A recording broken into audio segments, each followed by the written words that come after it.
Well, afternoon all. I thought I'd take you on a journey today, looking at this map of Scotland. It's a topography map.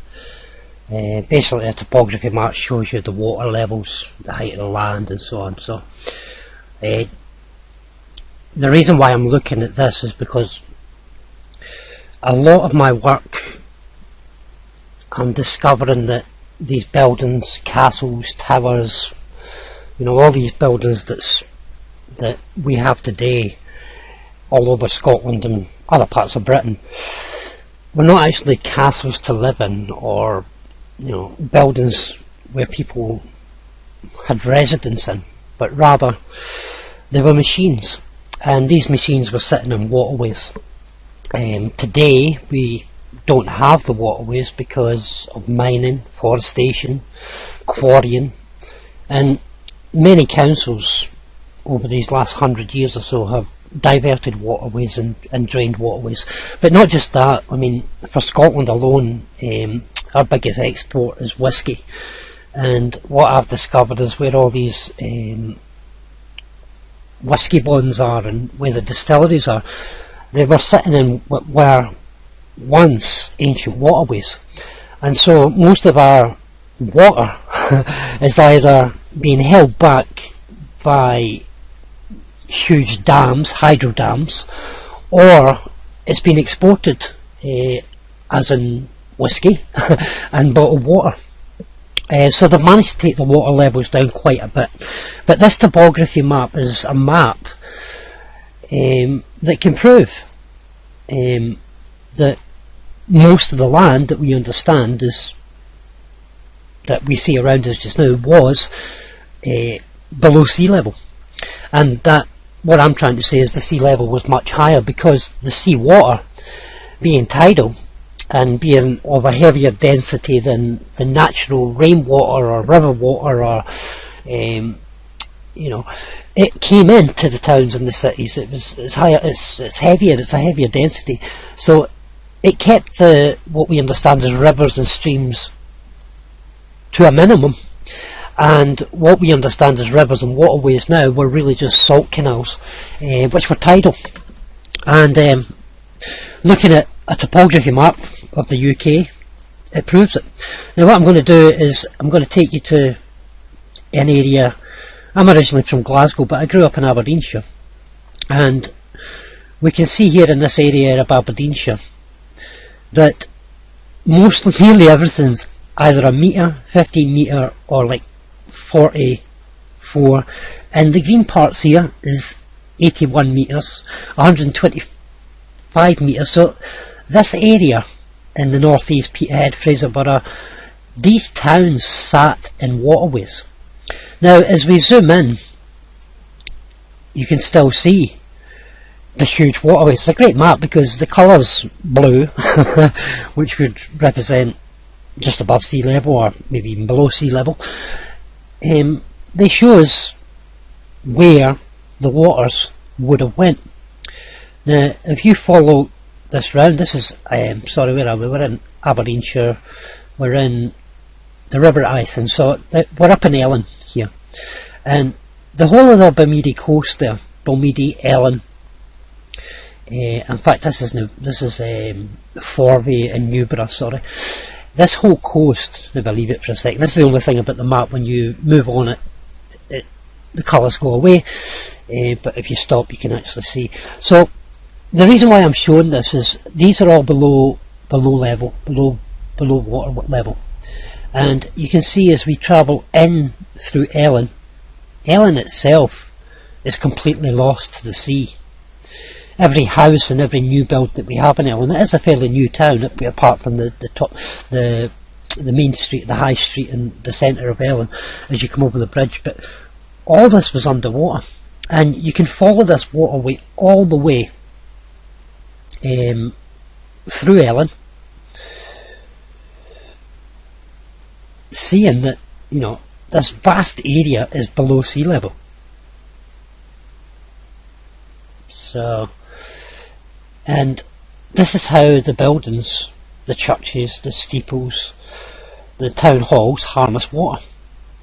Salt water would come in, and the steeples with all their metal conductors and resonators and so on would pull down the piezoelectricity from the air, which is up there in the ether, and which Tesla and other people have spoken about, and they would split the salt water and produce hydrogen gas, H2O.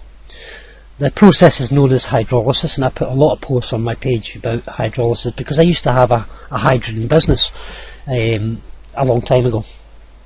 So I understand the process of splitting water to create gas, hydrogen gas or H2O, or Brown's gas, whatever you want to call it. But as you come right through, you can see this is the Wytham Bank, and you can follow this waterway all the way right through to Methlake, to Turriff, I believe, and you can see all this was just a huge waterway. The Bridge of Gate. Now the question is that most people don't ask. Well, it's obvious really. We didn't have automotive vehicles. We didn't have cars until the late 1800s, early 1900s. Now why was that?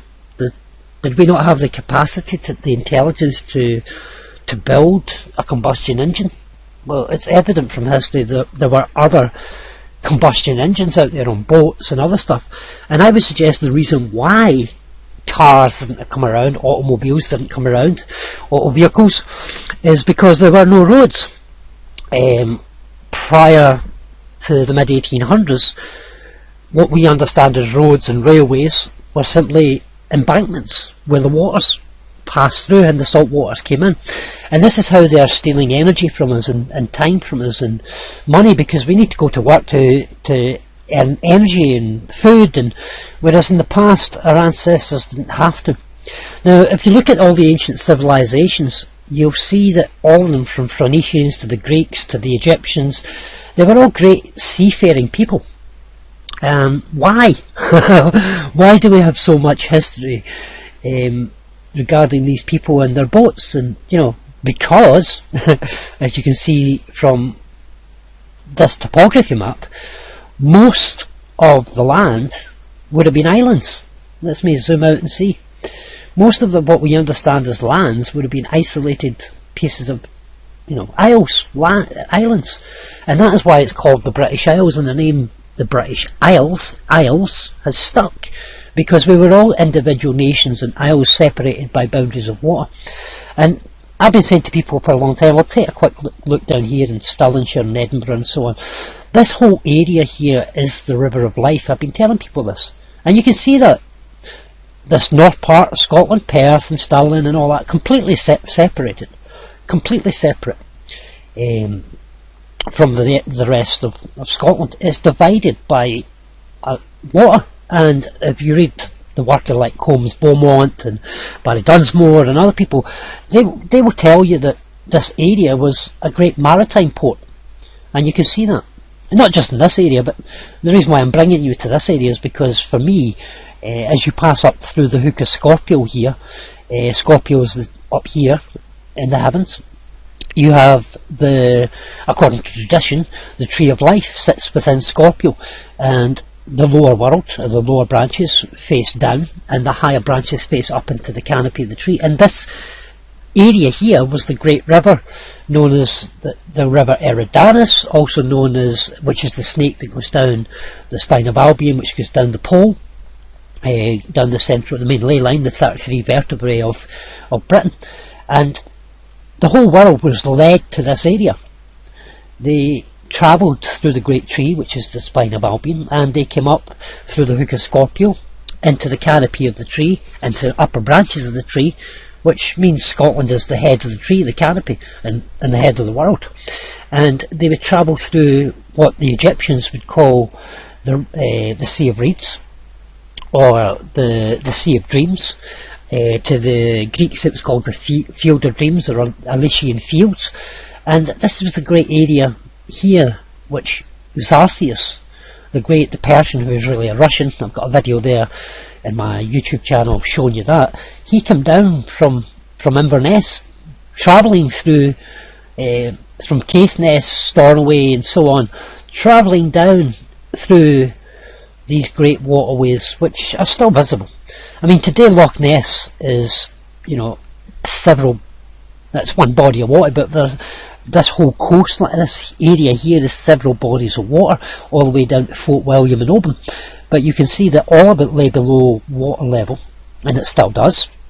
And these waterways were salt waterways, feeding salt water into the cities and the buildings to pull down the electricity to create power. So this is what the Romans came to Britain for. They came to Britain to destroy the power and destroy the people that had the power, which was the Brittoni, the Picts, the Gaels, the Celtic people. And yeah, so I would, you know, have a good look. I would advise you. I mean, I could sit here and do a proper, you know, showing you all the waterways, and these waterways, if you've seen my other post, this here, these waterways represent, if you've seen other posts, sorry, this waterway represents, Scotland itself represents the head of the living man's body. And I've said many times that this is the body of Adam, and you can actually see the body of Adam. You can see his head, which of course was destroyed by a comet, according to Combs-Beaumont. Much more of the Western Isles, there was much more to the Western Isles that's been destroyed. So his head and his face is missing, but the back of his head, and that's what these waterways are. These waterways are the canal systems, or the glands, the waterways that run through our head. Now that might be a bit much for people to take in, but that is what it is. Britain, the Isles of Britain, and it was all Isles. If you look at this part here, which we understand as Hull, and you know, Anglesey, sorry, not Anglesey, Norwich and stuff like that, this was all underwater. We're left with a small portion here of high land, which sits at 915 metres, 800 and odd metres, which is not really high, above sea level. And this red part here is in fact just his body, his spine, and the broken spine. So you can see it here in the Welsh mountains and all through northern England and then up into Scotland. But it's evident to me when I look at maps like this that we've been lied to about the landscape and what the landscape was to our ancestors. This great tree, which is known as Albion, and the land which is known as Albion, was an ancient pilgrimage where the Kundalini energies, with the serpents, the Naga energies, which is in our physical body, just as it was in Adam's body, move up through the body. And this tree, which it is, the spine of Albion is a tree. This tree is the healing for the nations, which speaks about in the book of Revelation. So just a quick look at that, this map, just to prove to you that most of the places, I mean, it doesn't prove anything, but all these areas are underwater. And I have walked majority of these areas, which are all bogs, swamps, ancient waterways. And as I said, to get rid of all the water through quarrying, mining and so on. And these areas of Britain, central Scotland, Lanarkshire, these are the areas where all the mines and quarries and what have you are in central Scotland. So, but it's the same all over the world. They have done the same all over the world. This is not just a peculiar thing to Britain. The powers that be, the elite, have been draining our water for a long time, and the water levels have been dropping, and that is why we've lost our own power, because the water, H2O, hydrogen, the most combustible gas in all of creation, has been taken from us, and so we have to work and slave by our brow, as it says in by the sweat of our brow, sorry, as it says in Genesis chapter 3 and 4. So, I mean, we can continue ignoring this fact, or we can do this kind of things that I'm trying to do and go out there and look yourself and show people.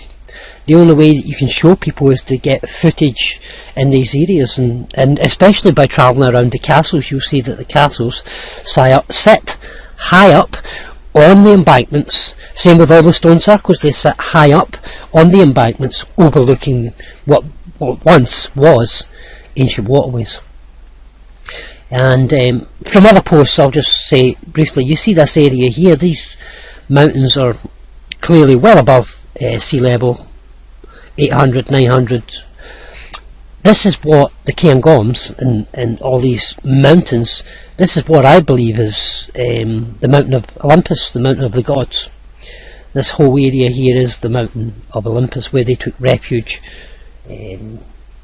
after the flood. So I hope this makes sense to some people and that you find it useful. I'll give a more in-depth look at it at some other point. So thank you.